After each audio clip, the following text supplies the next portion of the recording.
हाँ जी नमस्कार, स्वागत आप सभी का मेरे इस YouTube चैनल पर। आज हम कक्षा 12 के चैप्टर नंबर 11 विकिरण तथा द्रव्य की द्वैत प्रकृति वाले चैप्टर के हम न्यूमेरिकल देखेंगे। तो चलिए शुरू करते हैं आज की क्लास।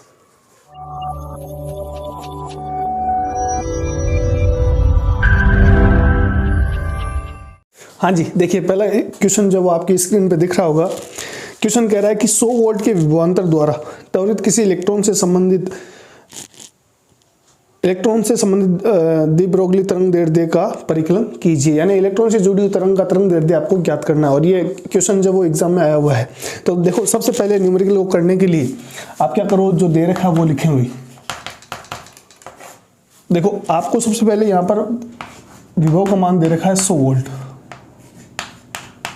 ये आपको क्या है, गिवन है। अब आपसे पूछ रहा है कि इलेक्ट्रॉन से जुड़ी तरंग दैर्ध्य का मान ज्ञात कीजिए, यानी लैम्डा ई का मान पूछ रहा है। और जब आप अपन थ्योरी पढ़ते हैं तो थ्योरी में अपने पास इलेक्ट्रॉन से जुड़ी तरंग दैर्ध्य का फॉर्मूला आता है 12.27 upon under the root v angstrom. ये फॉर्मूला आपको याद रखना है भाई, ठीक है, एग्जाम में पूछा भी जाता है।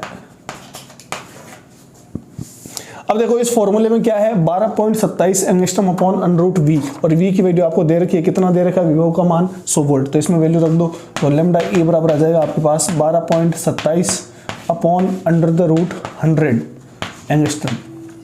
तो लैम्डा ई बराबर 12.27 अपॉन, आप जानते हो 100 का जो वर्गमूल है वो कितना होता है, 10 होता है। हाँ भाई, 10 का भाग लगाओगे तो ये आपके जो पॉइंट है वो एक कदम और आगे चला जाएगा, एक पॉइंट और आगे चला जाएगा, और ये आ जाएगा 1.227 एंगस्ट्रॉम। और ये आपकी क्या हो जाएगा, आंसर हो जाएगा। तो इंपॉर्टेंट क्वेश्चन है, एग्जाम में आया हुआ है। हाँ जी, अगला क्वेश्चन देखिए, बड़ा इंपॉर्टेंट क्वेश्चन है, आपके एग्जाम में काफ़ी बार ये पूछा गया है। कह रहा है कि एक इलेक्ट्रॉन, यानी जो दे रखा है वो देख लेते हैं। 3 पार्टिकल की बात कर रहा है। एक तो है आपके इलेक्ट्रॉन, एक है आपके अल्फा कण, और दूसरा है प्रोटॉन। कह रहा है कि इन तीनों की गतिज ऊर्जाएं एक समान है। यानी अगर हम गतिज ऊर्जा की बात करें तो मान लीजिए इसकी गतिज ऊर्जा k है, इसकी गतिज ऊर्जा भी कितनी है, k है, और इसकी गतिज ऊर्जा भी कितनी है, k है। तीनों का मान क्या है, तीनों का मान जो वो एक समान है। तो ये है क्या भाई, एक्चुअल में ये है आपके गतिज ऊर्जा। अब देखो आपसे पूछ क्या रहा है भाई, आपसे पूछ रहा है कि इनमें से किस कण की दे ब्रोगली तरंग दैर्ध्य का मान न्यूनतम होगा। यानी इन तीनों कणों में से कौन सी तरंग की जो तरंग दैर्ध्य वो सबसे न्यूनतम होगी। तो देखो सबसे पहले आप जानते हो कि भाई जो तरंग दैर्ध्य का फॉर्मूला है लैम्डा बराबर वो होता है आपके h अपॉन पी, ठीक है।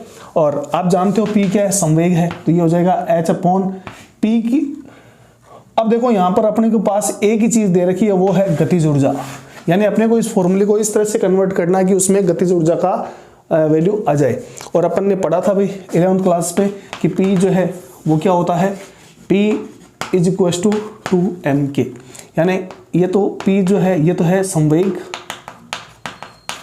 और ये प्रोटॉन है भाई। P बराबर क्या होता है, P और यानी संवेग और कण की गतिज ऊर्जा में ये संबंध होता है, P बराबर अंडर रूट 2mk, ठीक है। तो यहां से इसे दे दे आप समीकरण नंबर 1, और ये हो जाएगी आपके समीकरण नंबर 2। जहां पर आपको P दिख रहा है वहां पर इस वैल्यू को रख दे, तो 1/2 से लैम्डा बराबर क्या जाएगा, h upon under root P की जगह क्या रख सकते हैं, 2mk। अब देखो यहां पर लैम्डा का मान डिपेंड करता है, s तो कांस्टेंट है भाई, इसका मान नहीं बदलेगा, 2 भी कांस्टेंट है, और ये मास जिसकी भी अपन बात करें, इलेक्ट्रॉन की, अल्फा कण की, प्रोटॉन की, उन सब के लिए क्या होगा, अलग अलग होगा भाई। और k जो है, हम यहाँ क्या कर रहे हैं, क्वेश्चन में क्या दे रखा है कि k का मान तीनों के लिए एक समान है। तो देखो h का मान तो तीनों के लिए एक जैसा होगा, 2 भी कांस्टेंट रहेगा, और k भी क्या रहेगा, तीनों के लिए कांस्टेंट रहेगा। तो कहने का मतलब यहां से अगर हम बात करें तो लैम्डा जो है वो डिपेंड करेगा केवल और केवल किस पे, मास पे।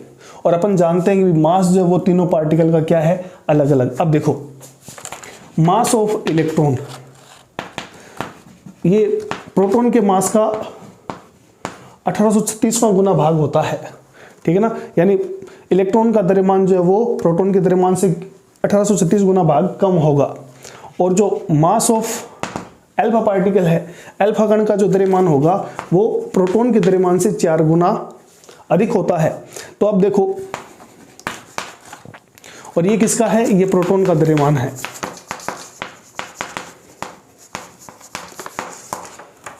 अब आप मुझे ये बताओ कि इन तीनों पार्टिकल में से सबसे कम द्रव्यमान किसका है। तो आप कहोगे सर सबसे कम द्रव्यमान जो है वो इलेक्ट्रॉन का है। तो अगर इलेक्ट्रॉन का द्रव्यमान सबसे कम है तो इलेक्ट्रॉन कण की जो तरंग दैर्ध्य वो क्या होगी, सबसे अधिक होगी। और आपसे क्वेश्चन में क्या पूछा है कि तरंग दैर्ध्य न्यूनतम किसकी होगी, और इन तीनों कणों में से आप मुझे बताएं कि द्रव्यमान किसका सबसे अधिक है। तो अल्फा कण का द्रव्यमान सर्वाधिक है, अल्फा कण का द्रव्यमान सर्वाधिक।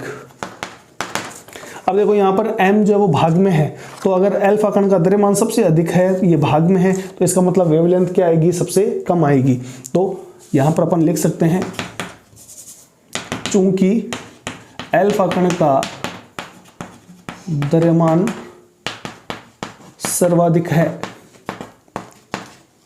इसलिए लैम्डा अल्फा का मान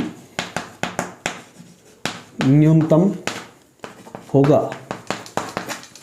ठीक है, तो ये चीज आपको ध्यान रखनी है।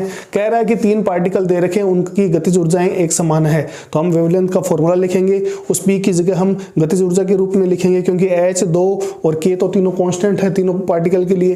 तो जो वेवलेंथ है वो डिपेंड करेगी m पर, क्योंकि अल्फा कण का द्रव्यमान सबसे अधिक है इसलिए उसकी वेवलेंथ सबसे कम होगी। अब एग्जाम में अगर घुमा के आपसे पूछ ले कि सबसे अधिक किसकी होगी, क्योंकि इलेक्ट्रॉन का जो द्रव्यमान है वो सबसे कम है इसलिए वेवलेंथ सबसे अधिक होगी। तो यहाँ साथ में लिख लेना इलेक्ट्रॉन लैम्डा ई का मान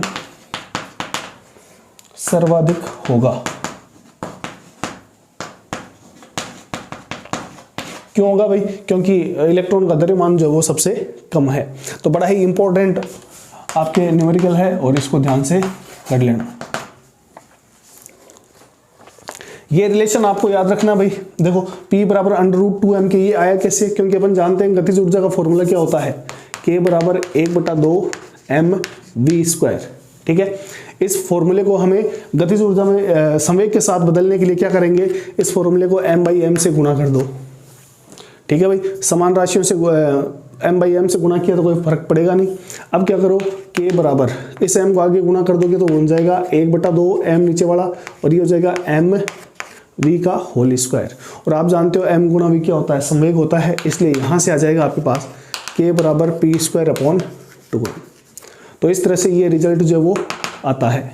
ठीक है, तो ये आपको न्यूमेरिकल बड़े ध्यान से इसको करना है और एग्जाम में काफ़ी बार पूछा जाता है।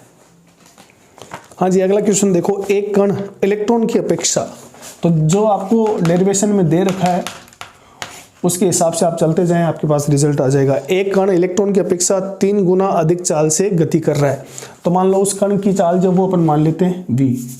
तो यहाँ लिख देता हूँ मैं, माना कण की चाल v। क्या कह रहा है कि कण की चाल जो है वो इलेक्ट्रॉन की चाल से 3 गुना अधिक है। तो v बराबर क्या हो जाएगा, 3 गुना ve। ये ve क्या है, इलेक्ट्रॉन की चाल है। ठीक है, आगे देखो क्या कह रहा है, इस कण की दे ब्रोगली तरंग दैर्ध्य का मान इलेक्ट्रॉन की दे ब्रोगली तरंग दैर्ध्य से अनुपात 1.813 गुणा 10⁻⁻⁴ है। तो मान लो इस कण की जो तरंग दैर्ध्य वो है लैम्डा ई, लैम्डा, और इलेक्ट्रॉन से जुड़ी तरंग दैर्ध्य का मान है लैम्डा ई। अनुपात आपको दे रखा है कितना है, 1.813 गुणा 10⁻⁻⁴। तो यहाँ से लैम्डा भी आ जाएगा आपके पास, लैम्डा बराबर लैम्डा ई गुणा 1.183 गुणा 10⁻⁴। तो अब आपसे पूछ रहा है कि कण के द्रव्यमान का परिकलन कीजिए। तो आपको कण का द्रव्यमान निकालना है भाई, ये फाइंड करना है। तो इसके लिए हम वेवलेंथ वाला फॉर्मूला लगाएंगे। तो देखो लैम्डा बराबर हमने पढ़ा है, लैम्डा बराबर क्या होता है, h/p, और संवेग की जगह हम क्या लिख सकते हैं, h/mv।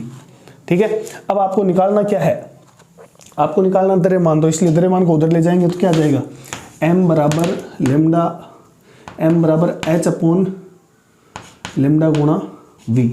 ठीक है, ये तो आ गया उस पार्टिकल के लिए। इसे दे दो समीकरण नंबर 1, जिस कण का आपको द्रव्यमान ज्ञात करना है। अब अगर मान लो आपको इलेक्ट्रॉन का द्रव्यमान ज्ञात करना है तो इलेक्ट्रॉन के लिए क्या लिख देंगे, एम ई बराबर कांस्टेंट तो दोनों के लिए एक होगा, और ये हो जाएगा लेमडा ई और ये हो जाएगा वी ई।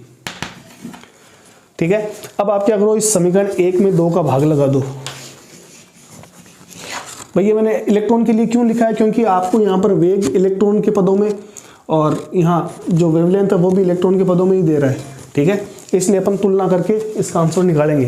तो समीकरण 1 में 2 का भाग देने पर, 1 में 2 का भाग देने पर देखो कितना आ जाएगा, m अपॉन एम ई। ठीक है, यहाँ देखो फिर h से h कट जाएगा और बचेगा क्या, लेमडा ई अपॉन वी ई, और क्या जाएगा लेमडा गुणा v। तो देखो m अपॉन एम ई। अब देखो लेमडा ई जो है उसको पड़ा रहने दो, वी ई को पड़ा रहने दो। जहां पर आपको v दिख रहा है वहां अपन क्या रख सकते हैं, 3ve। तो ये हो जाएगा लेमडा ई गुणा वी ई, और वी ई की जगह क्या जाएगा 3 गुणा वी ई, और साथ में लेमडा की जगह हम क्या लिख सकते हैं, लेमडा की जगह अपन लिख सकते हैं लेमडा ई गुणा 1.813 गुणा 10⁻⁴। ठीक है, तो ये आ जाएगा आपके पास लेमडा ई गुणा 1.813 गुणा 10⁻⁴, और साथ में 3 गुणा वी ई। तो अब देखो लेमडा ई से लेमडा ई कट जाएगा, वी ई से वी ई कट जाएगा, m बराबर आ जाएगा आपके पास एम ई गुणा क्या बचा भाई, ये बचेगा एम ई गुणा, नीचे आ जाएगा आपके पास 1.813 गुणा 10⁻⁴ गुणा 3। और आप जानते हो भाई मास ऑफ इलेक्ट्रॉन कितना होता है, 9.31 गुणा 10⁻31 किलोग्राम। तो ये भी इसकी वैल्यू रख दो, तो आ जाएगा आपके पास m बराबर। ठीक है, ये वैल्यू रखने पर मैथमेटिक्स आप कर लेना। अगर एग्जाम में मान लो ऐसी कैलकुलेशन आती है और आपके पास एग्जाम में टाइम नहीं बचता है तो इतना करके छोड़ देना, ये वैल्यू पुट करके, तब भी आपको नंबर मिल जाएंगे। आपको इसको मैथमेटिक्स को लेकर बैठ नहीं जाना है, टाइम मिलता है तब आप इसको कर लेना। ठीक है, तो देखो आंसर जो वो कितना आएगा वो मैं बता देता हूँ। वो आएगा आपके पास 1.673 गुणा 10⁻⁻27 किलोग्राम। तो उस कण का द्रव्यमान जो है वो इतना होगा। अब पहचान के लिए बोला जाए तो ये कण का द्रव्यमान जो वो लगभग किसके बराबर है, वो आपके बराबर है प्रोटॉन या न्यूट्रॉन के। तो पहचान तो नहीं पूछेगा आपसे, कण का द्रव्यमान पूछ सकता है। तो क्योंकि यहाँ पर वो कह रहा है कि कण की चाल इलेक्ट्रॉन की चाल की 3 गुना है और कण का द्रव्यमान ये वेवलेंथ जो है वो लेमडा ई का इतना गुना है, तो इसलिए अपन ने लेमडा का फॉर्मूला निकाला। लेमडा के फॉर्मूले से m का मान आया, और फिर कण के लिए द्रव्यमान और इलेक्ट्रॉन के लिए द्रव्यमान, फिर दोनों को भाग लगाकर हम इस प्रकार से इस क्वेश्चन को सोल्व कर सकते हैं। हाँ जी, अगला क्वेश्चन देखो, कह रहा है कि एक इलेक्ट्रॉन जो कि, तो मैं यहाँ कर देता हूँ, इसमें 2 क्वेश्चन है। एक इलेक्ट्रॉन जो कि 5.4 गुणा 10⁻⁶ मीटर पर सेकंड की चाल से गति कर रहा है, यानी आपको इलेक्ट्रॉन का वेग दे रखा है, कितना है 5.4 गुणा 10⁻⁶ मीटर पर सेकेंड। और इसी में आपको दूसरा भी क्वेश्चन दे रखा है कि एक 150 ग्राम द्रव्यमान की गेंद है, तो गेंद का द्रव्यमान कितना है, यहां लिख देता हूं मैं, गेंद का द्रव्यमान वो कितना है 150 ग्राम। इसको किलोग्राम में बदलोगे तो 150 गुणा 10⁻⁻³ किलोग्राम, क्योंकि आप जानते हो MKS पद्धति में द्रव्यमान का मात्रक कितना होता है, किलोग्राम होता है भी। अब देखो क्या कह रहा है, इस गेंद की स्पीड भी दे रहा है आपको, वेलोसिटी, इस गेंद का वेग कितना है, वो है आपके 30 मीटर पर सेकेंड। तो पूछ रहा है कि इनसे जुड़ी तरंग दैर्ध्य क्या होगी। तो देखो 2 क्वेश्चन है, तो पहला अपन करते हैं ए के लिए। आपको इलेक्ट्रॉन का वेग दे रखा भाई, और आपसे पूछा क्या है, तरंग दैर्ध्य। तरंग दैर्ध्य निकालने के लिए आप जानते हो लेमडा बराबर फॉर्मूला क्या होता है, h/p। इसी से अपन लेमडा बराबर h/p एम वी कर लेते हैं भाई, ठीक है। अब आपको निकालना क्या है, लेमडा ई का मान निकालना है, तो ये हो जाएगा मास ऑफ इलेक्ट्रॉन। अब देखो इस फॉर्मूले में एच आप जानते हो, एच क्या है, प्लांक नियतांक, वैल्यू कितनी होती है भाई 6.62 गुणा 10⁻⁻34 जूल गुणा सेकेंड, ठीक है। मास ऑफ इलेक्ट्रॉन भी आप जानते हो 9.31 गुणा 10⁻⁻29 किलोग्राम, और वी का मान तो दे रखा है आपको, ये हो जाएगा 5.4 गुणा 10⁻6 मीटर पर सेकेंड। तो देखो एच दे रखा है, एम ई दे रखा है, वी दे रखा है, इस फॉर्मूले में आप मान रख दो, तो सारे मान रखने पर, तो अब मैथमेटिक्स है भाई, तो ये आप सीधा उतार लेना, मैं आपको आंसर बता देता हूँ। तो देखो इसका आंसर जो आएगा वो आएगा आपके पास 0.1354 गुणा 10⁻⁹ मीटर, ये आपके आंसर आएगा, ठीक है। तो ये पहला क्वेश्चन हो गया भाई। इसी प्रकार आपसे पूछा है कि ये गेंद जो गतिमान है उसका वेवलेंथ क्या होगा, तो फॉर्मूला तो यही होगा भाई। बी क्वेश्चन को देखो, फॉर्मूला तो यही लगाएंगे, लेमडा बराबर एच अपॉन एम वी। तो एच तो आपके पास कांस्टेंट है, और द्रव्यमान कितना दे रखा है इस बार 150 गुणा 10⁻³ किलोग्राम, और वी का मान भी दे रखा है, तो वैल्यू पुट कर दो, लेमडा बराबर 6.62 गुणा 10⁻⁻34, और ये हो जाएगा 150 गुणा 10⁻³ ठीक है। और v का मान कितना है, v का मान है आपके 30। इसको सोल्व कर लेना, रिजल्ट में बता देता हूँ आपको, आंसर आएगा आपके पास 1.47 इंटू 10⁻⁻34 मीटर, इसका रिजल्ट हो जाएगा। तो हाँ जी, अगला क्वेश्चन देखो, सीजियम धातु का कार्यफलन 2.14 इलेक्ट्रॉन वोल्ट दे रखा है। तो कार्यफलन को अपन फाई नोट या डब्ल्यू नोट से दिखाते हैं, कितना है 2.14 इलेक्ट्रॉन वोल्ट, ठीक है। और आपसे पूछ रहा है कि परिकलन कीजिए सीजियम धातु की दैलीय आवृत्ति, तो न्यू नोट का मान पूछा है। तो देखो भाई पहले इसी को सोल्व कर लेते हैं, इस क्वेश्चन में 2 क्वेश्चन है। तो देखो कार्यफलन का फॉर्मूला अपन ने पढ़ा था, डब्ल्यू नोट बराबर होता है एच न्यू नोट, ठीक है। तो यहाँ पर आपको डब्ल्यू नोट का मान दे रखा है और न्यू नोट निकालना है, तो कितना हो जाएगा W naught upon H. W note का मान कितना है 2.14 इलेक्ट्रॉन वोल्ट अपॉन एच की वैल्यू आप जानते हो 6.62 गुणा 10⁻⁻34 जूल सेकेंड। अब देखो जब इस क्वेश्चन को सोल्व करोगे तो यहाँ ध्यान रखना है कि ये जो ऊर्जा आपको दे रखी है कार्यफलन की, ये इलेक्ट्रॉन वोल्ट में है और नीचे जूल है, तो ये सीधा तो कटेगा नहीं, तो इस इलेक्ट्रॉन वोल्ट को आपको बदलना पड़ेगा। और 1 इलेक्ट्रॉन वोल्ट में 1.6 गुणा 10⁻⁻19 जूल होते हैं। तो यहाँ पर इलेक्ट्रॉन वोल्ट को चेंज कर लो, तो ये आ जाएगा 2.14 गुणा 1.6 गुणा 10⁻⁻19 जूल अपॉन 6.62 गुणा 10⁻⁻34 जूल सेकेंड। तो सेकेंड से जूल कट जाएगा, प्रति सेकेंड को आप क्या कहते हो हर्ट्ज। तो अब इसको सोल्व कर लेना, अब तो मैथमेटिक्स है, तो न्यू नोट का मान कितना आ जाएगा वो मैं बता देता हूँ। ये आपका आंसर आएगा 5.17 गुणा 10⁻14 हर्ट्ज। हर्ट्ज को क्या बोला जाता है सेकेंड इनवर्स। तो ये आपके आंसर हो जाएगा भाई। अब इसी क्वेश्चन में एक और आपको दे रखा है कि आपतित प्रकाश का तरंग दैर्ध्य ज्ञात कीजिए, ठीक है। बी क्वेश्चन देखो क्या है, आपतित प्रकाश का तरंग दैर्ध्य आपको ज्ञात करना है। यदि प्रकाशिक धारा को 0.60 वोल्ट का एक निरोधी विभव लगाकर शून्य किया जाए, यानी निरोधी विभव का मान दे रखा है 0.60 वोल्ट। तो देखो भाई अब निरोधी विभव और लेमडा के बीच में क्या रिलेशन है, तो आपने इस पूरे चैप्टर में एक पढ़ा है आइंस्टीन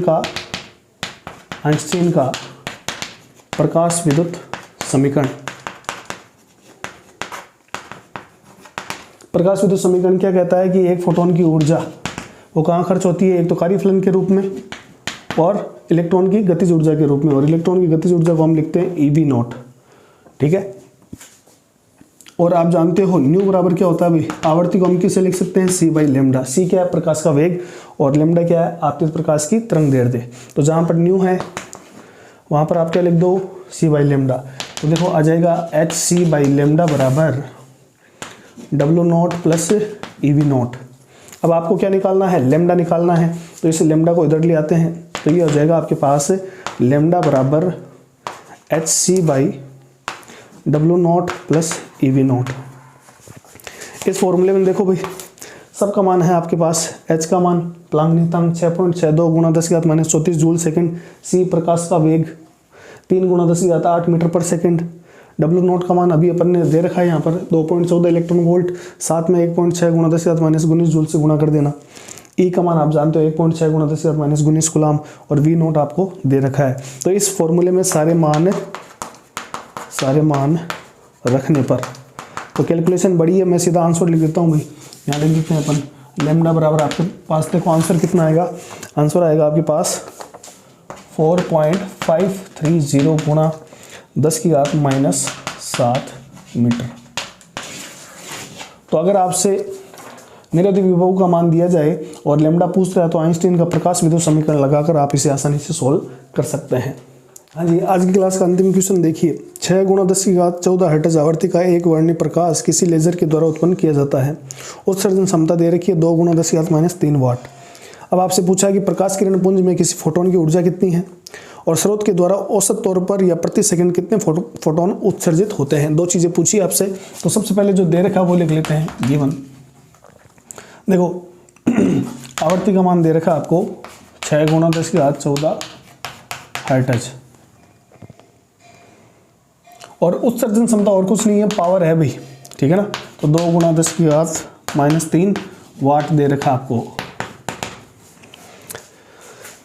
पहला प्रश्न आपसे पूछा है कि फोटोन की ऊर्जा कितनी होगी। तो भाई एक फोटोन की ऊर्जा जो है वो होती है E बराबर hν, ठीक है। तो S तो आप जानते हो प्लांक कांस्टेंट है, तो 6.62 गुणा 10⁻34, और साथ में आ जाएगा 6 गुणा, आवृत्ति का मान दे ही रखा है 6 गुणा 10⁻14 हर्ट्ज, ठीक है। तो इसको सोल्व कर लें आप, जो रिजल्ट आएगा वो मैं लिख देता हूँ भाई, क्योंकि ऊर्जा की बात कर रहा है। तो आंसर आएगा आपके पास 3.97 इंटू 10⁻⁻19 जूल। देखो फिजिक्स में जितने भी आप न्यूमेरिकल करते हो, जो रिजल्ट पूछा जाता है उसके पीछे आपको मात्रक लगाना जरूरी है, वरना आपका नंबर जो वो कट जाएगा। क्योंकि यहाँ ऊर्जा की बात कर रहा है तो आपके यहाँ मात्रक आएगा जूल, और वैसे भी इसका मात्रक होता है जूल गुणा सेकंड। चाहो तो साथ में लिख दिया करो जूल गुणा सेकंड, और हर्ट्ज का क्या लिखते हैं हम, प्रति सेकंड। तो ये सेकंड से सेकंड कट जाएगा, बचेगा क्या, जूल, ठीक है। और अब देखो दूसरा क्वेश्चन, पावर दे रहा है और आपसे पूछ रहा है कि प्रति सेकंड कितने फोटोन उत्सर्जित होते हैं। तो देखो यहाँ पर एक नया फॉर्मूला आएगा, वो आपको याद रखना है कि एक्चुअल में हम पावर को लिख सकते हैं P बराबर नंबर ऑफ फोटोन गुणा एक फोटोन की एनर्जी। तो ये फॉर्मूला आप याद रखना भाई, ठीक है। अब आपसे पूछा क्या है, नंबर ऑफ फोटोन पूछा है, फोटोनों की संख्या, तो N बराबर क्या आ जाएगा, P/E। P का मान तो आपको दे रखा है, ये रहा 2 गुणा 10⁻³ और E का मान अभी आया आपके पास 3.97 गुणा 10⁻⁻19। इसको काटोगे, सॉल्व करोगे तो आपके पास रिजल्ट आ जाएगा 5 गुणा 10⁻15 फोटोन प्रति सेकेंड। तो यहाँ पर इस फॉर्मूले में याद रखने वाली चीज़ ये है कि पावर जो है वो क्या होती है, पावर बराबर हम लिख सकते हैं एक फोटोन की ऊर्जा गुणा नंबर ऑफ फोटोन। क्योंकि भाई अगर मान लो ये बल्ब है और ये आपको ऊर्जा दे रहा है, तो ये प्रकाश किस रूप में देगा, फोटोन के रूप में देगा, और जितने फोटोन हैं उनकी संख्या से गुणा कर दोगे तो आपके पास क्या आ जाएगी, पावर आ जाएगी। तो पावर बराबर हम क्या लिख सकते हैं, नंबर ऑफ फोटोन गुणा एक फोटोन की ऊर्जा या एनर्जी। तो इस तरह से ये सारे न्यूमेरिकल जो है वो आपको अपने साथ साथ में कर लेना है, और बड़े आसान क्वेश्चन हैं। तो उम्मीद करता हूँ आज की क्लास लाभदायक रही होगी आपके लिए। मिलते हैं अगले क्लास में, तब तक के लिए धन्यवाद।